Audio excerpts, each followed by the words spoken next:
غموں سے، مشکلات سے، پریشانیوں سے نجات کا ایک بہت بڑا ذریعہ اور سبب ہے دعا۔ آدمی دعا کر کے دیکھے کس طرح سے اللہ رب العالمین اس کی پریشانیوں کو دور کرتا ہے۔ حضرت سلمان فارسی بیان کرتے ہیں کہ اللہ کے نبی علیہ الصلوۃ والسلام نے فرمایا ان اللہ حی کریم یستحی اذا رفع الرجل الیہ یدیہ ان یردہما صفرا، کہ بے شک اللہ رب العالمین حیا کرنے والا اور نہایت مہربان ہے۔ جب کوئی بندہ اپنے ہاتھوں کو اٹھاتا ہے تو اللہ رب العالمین اس کے ہاتھوں کو صفر یعنی خالی نہیں لوٹاتا ہے، یعنی ضرور اللہ رب العالمین بندے کی دعا کو قبول کرتا ہے اور جو کچھ وہ مانگتا ہے اللہ رب العالمین اسے عطا کر دیتا ہے۔ اس لیے دعائیں کرتے رہنا چاہیے۔ اللہ رب العالمین نے بیان کیا ایک جگہ پر وَإِذَا سَأَلَكَ عِبَادِي أَنِّي فَإِنِّي قَرِيبٌ أُجِيبُ دَعْوَةَ الدَّاعِ، اور جب میرے بندے آپ سے میرے متعلق پوچھیں تو انہیں کہہ دیجئے کہ میں ان کے قریب ہوں، کوئی ہے دعا کرنے والا، کوئی ہے مجھے پکارنے والا، مجھے پکارے میں اس کی دعا کو قبول کرتا ہوں، میں اس کی پکار کو سنتا ہوں۔ اسی طریقے سے ایک اور حدیث جس میں اللہ کے نبی علیہ الصلوۃ والسلام فرماتے ہیں کہ اللہ سمائے دنیا پر تشریف لاتا ہے اور کہتا ہے من یدعونی فاستجیب له، من یسألنی فاعطیہ، من یستغفرنی فاغفر له۔ کیا کوئی ہے جو مجھ سے دعا مانگے میں اس کی دعا کو قبول کروں؟ کیا کوئی ہے جو مجھ سے سوال کرے میں اس کے سوال کو پورا کروں؟ اور کیا کوئی ہے جو اپنے گناہوں پر مجھ سے معافی مانگے میں اسے معاف کروں؟ اللہ کو کیا غرض ہے اس طرح کا اعلان کرنے کا؟ لیکن اللہ رب العالمین اپنے بندوں پر بہت بڑا مہربان ہے، بہت شفیق ہے، کریم ہے۔ وہ سمائے دنیا پہ آ کر کے اس طرح سے اعلان کرتا ہے کوئی جو مجھ سے مدد مانگے میں اس کی مدد کرنے کے لیے تیار ہوں، ہے کوئی جو اپنے گناہوں کی معافی مانگے میں اس کے گناہوں کو بخشنے کے لیے تیار ہوں، ہے کوئی جو دنیا اور آسمان کی خیر اور بھلائیاں مجھ سے چاہے میں اسے دینے کے لیے تیار ہوں۔ یہ سمائے دنیا پر آ کر کے اللہ رب العالمین آواز لگاتا ہے۔ اسی طریقے سے نبی علیہ الصلوۃ والسلام دعا کرتے تھے، ان کو دعا کی زیادہ ضرورت نہیں تھی، مگر کیسی دعا کرتے تھے آپ علیہ الصلوۃ والسلام، کس طرح سے دعا فرماتے۔ اس کا ایک حدیث آپ دیکھیں کہ اس میں کتنی معنی خیز یہ حدیث ہے، یعنی کتنی معنویت سے یہ حدیث بھری پڑی ہے۔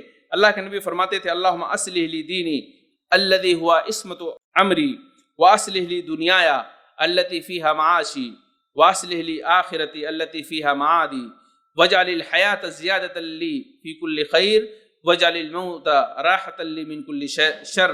اے اللہ تو میرا دین میرے لیے سنوار دے، اے اللہ تو میرا دین میرے لیے سنوار دے جو کہ میرے معاملات زندگی کے تحفظ کا ذریعہ ہے، یعنی دین سنوار دے جو میری زندگی کے معاملات کی حفاظت کرنے والا ہے، یعنی اگر جس کا دین مضبوط نہیں رہا اس کے معاملات بھی مضبوط نہیں ہوں گے، صحیح نہیں ہوں گے۔ اور پھر فرماتے تھے اے اللہ میرے لیے میری دنیا کو بھی ٹھیک کر دے جس میں میری گزران ہے، یعنی اس میں میری گزر بسر ہوتی ہے، اور میرے لیے میری آخرت کو بھی بہتر بنا دے جس کی طرف مجھے لوٹ کر جانا ہے، اور میری زندگی کو میرے لیے ہر خیر میں اضافے کا باعث بنا دے، اور میری موت کو میرے لیے ہر شر سے راحت بنا دے۔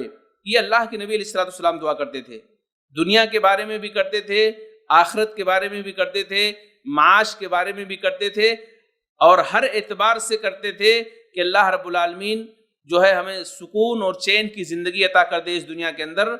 ہر اعتبار سے اللہ کے نبی علیہ الصلوۃ والسلام دعا مانگا کرتے تھے، اس لیے ہمیں نبی کی یہ دعا مانگنی چاہیے۔ اگر کسی کو یاد نہیں ہے تو حسن مسلم کے اندر یہ دعا دیکھ لے، بہت پیاری دعا ہے، اللہم اصلح لی دینی الذی ہوا عصمت امری۔ یہ بہرحال اس طریقے سے اور بھی اللہ کے نبی علیہ الصلوۃ والسلام دعائیں مانگتے تھے اور اپنی امت کو حکم بھی دیتے تھے، اپنی امت کو حکم بھی دیتے تھے، خاص طور سے پریشانیوں کے نجات کے لیے۔ آپ فرماتے تھے کہ اگر کوئی آدمی پریشان حال ہو، اگر کسی آدمی کی زندگی میں پریشانیاں ہیں تو اس کو یہ دعا پڑھنی چاہیے اللہم رحمتک ارجو فلا تکلنی الی نفسی طرفۃ عین واصلح لی شانی کلہ۔ اے اللہ میں تیری رحمت کا امیدوار ہوں، لہذا تو مجھے پل بھر کے لیے بھی میرے نفس کے حوالے نہ کر اور میرا ہر کام میرے لیے ٹھیک کر دے۔ اسی طریقے سے حضرت انس بیان کرتے ہیں کہ رسول اللہ صلی اللہ علیہ وسلم پریشانی کے وقت یہ دعا فرماتے تھے یا حی یا قیوم برحمتک استغیث، اے قیوم اے زندہ رہنے والے میں تیری رحمت کے ساتھ مدد کا طلبگار ہوں۔ اسی طریقے سے دعائے یونس بہت مشہور ہے، لا الہ الا انت سبحانک انی کنت من الظالمین، اس کے پڑھنے سے بھی پریشانیاں ختم ہوتی ہیں۔ اسی طریقے سے اللہ کے نبی علیہ الصلوۃ والسلام دعا کرتے تھے جو نہایت ہی اہم دعا ہے، اللہم انی عبدک وابن عبدک وابن امتک ناصیتی بیدک ماض فی حکمک عدل فی قضاؤک اسألک بکل اسم ہوا لک سمیت به نفسك او علمته احدا من خلقك او انزلته في كتابك او استأثرت به في علم الغيب عندك ان تجعل القرآن ربيع قلبي ونور صدری وجلاء حزنی وذهاب ہمی. یہ ساری دعائیں آپ کو حصن مسلم میں ملیں گی. اے اللہ بے شک میں تیرا بندہ ہوں اور تیرے بندے اور تیری بندی کا بیٹا ہوں. میری پیشانی تیرے ہاتھ میں ہے. میرے بارے میں تیرا حکم جاری ہے. میرے بارے میں تیرا فیصلہ مبنی بر عدل ہے. میں تجھ سے تیرے ہر اس نام کے ساتھ سوال کرتا ہوں جو تو نے اپنے لیے منتخب کیا ہے، یا تو نے اسے اپنی مخلوق میں سے کسی کو سکھلایا، یا اسے اپنی کسی کتاب میں اتارا، یا تو نے اسے اپنے پاس علم غیب میں خاص رکھا کہ تو قرآن مجید کو میرے دل کی بہار اور میرے سینے کا نور اور میرے غم کو دور کرنے والا اور میری پریشانیوں کو ختم کرنے والا بنا دے. یہ ساری کی ساری دعائیں آپ دیکھ رہے ہیں کہ اس کے اندر بے چینیاں اور پریشانیاں اور اس طریقے سے غموں اور دکھوں کو ختم کرنے کا یہ ساری دعائیں ہیں. آج بہت سارے لوگ ادھر ادھر بھاگتے ہیں، ان کو اس پر عمل کرنا چاہیے. یہ دعائیں ہمارے لیے ہیں، یہ دعائیں امت کے لیے ہیں.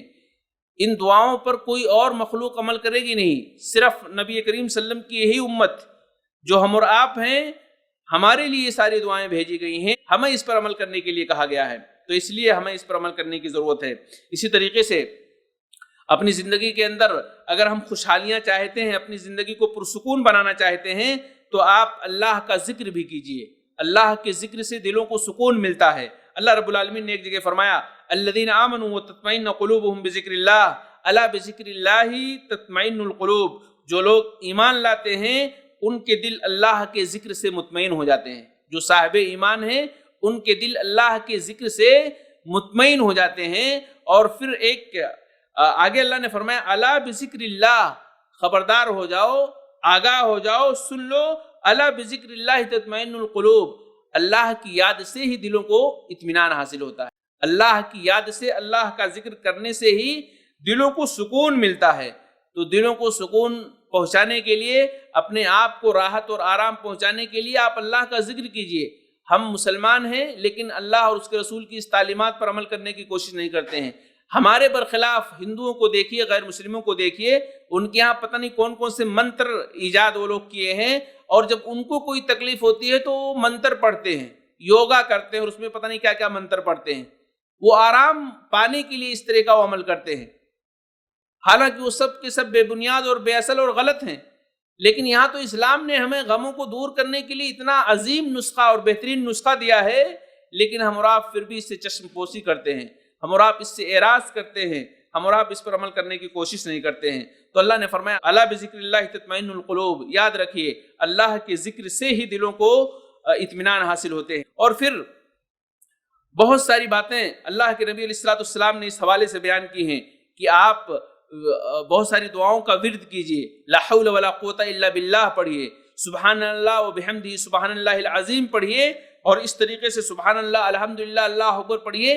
یہ ساری دعائیں ایسی ہیں جس کے ذریعے سے اللہ رب العالمین بندوں کے دلوں کو سکون عطا کرتا ہے، بندوں کی زندگیوں کے اندر سے بے چینیوں کا خاتمہ کرتا ہے، ان کے دکھ درد اور غم کو دور کرتا ہے. تو اس لیے یہ دعائیں بہت معمولی ہیں، اسے ہر ایک کو یاد کر لینا چاہیے اور پڑھتے رہنا چاہیے. اسی طریقے سے اپنی زندگیوں کے اندر خوشحالیاں لانے کے لیے ایک اصول اسلام نے اور بتائے ہیں. شکر کیجیے آپ، شکر پریشانیوں سے نجات کا یہ بھی ایک ذریعہ اور سبب ہے. اللہ رب العالمین نے فرمایا لئن شکرتم لازیدنکم ولئن کفرتم ان عذابی لشدید. اگر تم شکر کرو گے تو ہم تمہیں اور زیادہ دیں گے، اور اگر تم کفر کرو گے تو بہرحال میری پکڑ بہت سخت ہے. تو شکر بھی کرنا چاہیے. اللہ کی طرف سے ہمیں بہت ساری نعمتیں ملی ہیں. خود ہم اپنے جسم کو دیکھیں کہ اللہ رب العالمین نے ہمارے جسم کے اندر کتنی عظیم نعمتوں سے ہمیں نوازا ہے. کیا نہیں ہمیں کچھ دیا ہے. جن کے پاس آنکھیں نہیں ہیں ان سے جا کر کے پوچھیے کہ آنکھوں کی قیمت کیا ہوتی ہے. جن کے پاس ہاتھ و پیر نہیں ہیں ان کے پاس جا کر کے پوچھیے کہ ہاتھ و پیر کی کیا قیمت ہوتی ہے. اللہ رب العالمین نے ہم سب کو صحیح سلامت بنایا ہے، تو ہمیں اس کا شکر زیادہ سے زیادہ ادا کرنا چاہیے. اور اس کا شکر کرنے کا سب سے بہتر طریقہ یہ ہے کہ اللہ رب العالمین کی باتوں پر عمل کیا جائے، اور اس نے جن چیزوں سے منع کیا ہے ان تمام چیزوں سے رک جایا جائے. اسی طریقے سے اپنی زندگی کے اندر خوشحالیاں لانے کے لیے، اپنی زندگی کو خوشحال بنانے کے لیے ہمیں صبر کرنا چاہیے. صبر ایک بہت بڑی طاقت ہے. اگر کسی شخص کے اندر، کسی انسان کے اندر صبر کی طاقت آ گئی تو بڑے بڑے طوفانوں کا وہ مقابلہ کر سکتا ہے، بڑے بڑے حادثات کا مقابلہ کر سکتا ہے، بڑی بڑی پریشانیوں اور الجھنوں کا مقابلہ کر سکتا ہے اگر اس کے اندر صبر آ گیا تو. اللہ رب العالمین بندوں کا امتحان لیتا ہے، وہ جانچنا چاہتا ہے کہ اس بندے کے اندر صبر کی طاقت ہے یا نہیں ہے۔ اللہ رب العالمین یہ دیکھنا چاہتا ہے، لیکن ہم بندے اس کو سمجھ نہیں پاتے ہیں۔ دیکھیے اللہ نے کس طرح سے ہمارا امتحان لیا ہے۔ اللہ نے بیان کیا وَلَنَبْلُوَنَّكُمْ بِشَيْءٍ مِّنَ الْخَوْفِ وَالْجُوعِ وَنَقْصٍ مِّنَ الْأَمْوَالِ وَالْأَنفُسِ وَالثَّمَرَاتِ وَبَشِّرِ الصَّابِرِينَ الَّذِينَ إِذَا أَصَابَتْهُم مُّصِيبَةٌ قَالُوا إِنَّا لِلَّهِ وَإِنَّا إِلَيْهِ رَاجِعُونَ أُولَٰئِكَ عَلَيْهِمْ صَلَوَاتٌ مِّن رَّبِّهِمْ وَرَحْمَةٌ وَأُولَٰئِكَ هُمُ الْمُهْتَدُونَ۔ اور ہم تمہیں آزمائیں گے، ضرور آزمائیں گے، ایسا نہیں کہ آزمائیں گے، ضرور آزمائیں گے۔ کس کے ذریعے سے آزمائیں گے؟ خوف کے ذریعے سے۔ تمہارے دل کے اندر ہم خوف پیدا کر دیں گے کسی چیز کا، اور اسی طریقے سے تمہارے اندر جو ہے تمہاری زندگیوں سے ہم روزیوں کا خاتمہ کر دیں گے، اس کے ذریعے سے بھی ہم تم کو آزمائیں گے، اور اسی طریقے سے تمہاری جان اور مال سے ہم تمہاری آزمائش کریں گے۔ لیکن اے نبی وبشر الصابرین، آپ صبر کرنے والوں کو بشارت دے دیجئے۔ جو لوگ ان آزمائشوں پر صبر کریں گے، اے نبی آپ ان کو بشارت دے دیجئے۔ کس کی بشارت دے دیجئے؟ جنت کی بشارت دے دیجئے۔ اور کس کی بشارت دے دیجئے؟ اللہ کی طرف سے رحمتیں نازل ہونے کی بشارت دے دیجئے۔ اور کس کی بشارت دے دیجئے؟ اللہ رب العالمین کی طرف سے خیر اور بھلائی کی نزول کی خوشخبریاں دے دیجئے۔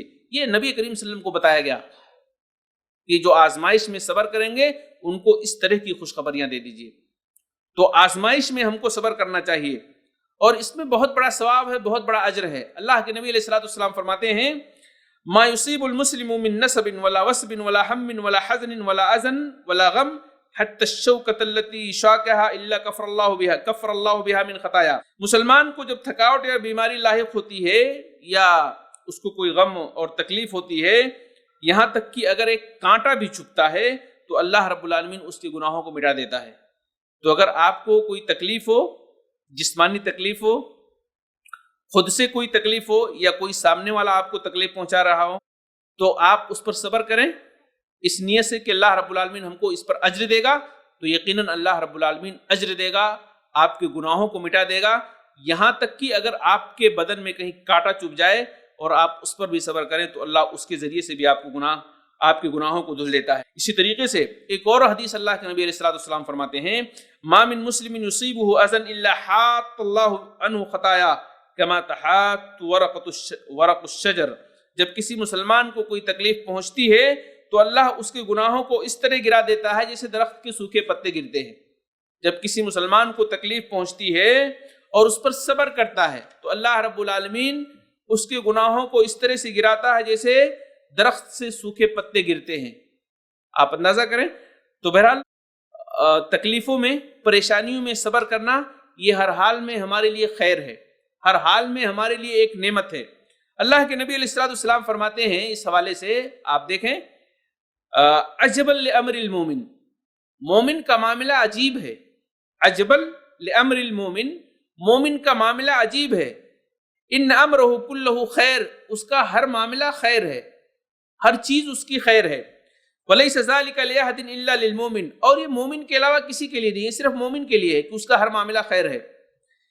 کیسے؟ آپ فرماتے ہیں ان اصابتہ السراء شکر فکان خیر لہ، اگر اس کو کوئی خوشی پہنچے اور اس پر وہ شکر ادا کرتا ہے تو یہ اس کے لیے خیر ہے۔ وان اصابتہ ضرہ، اگر اس کو کوئی تکلیف پہنچے صبر فکان خیر لہ، اور پھر اس پر صبر کرتا ہے تو اس کے لیے خیر اور بھلائی ہے۔ آدمی اپنے آپ کو اس طرح سے پریشانی میں مبتلا نہ کر لے یا اپنے آپ کو بے چین نہ کر لے کہ اللہ رب العالمین میرے اوپر غموں کے پہاڑ توڑ دیے اور اس طریقے سے پریشانیوں پر پریشانیاں ہمارے اوپر نازل ہو رہی ہیں، نہیں، بلکہ وہ صبر کرے۔ صبر کرنے میں بھلائی ہے، اللہ اس کے گناہوں کو مٹاتا ہے، اللہ اس کے گناہوں کو مٹاتا ہے، اور اللہ اس کے عوض میں اس کا بہترین بدلہ قیامت کے دن تیار کر کے رکھا ہے۔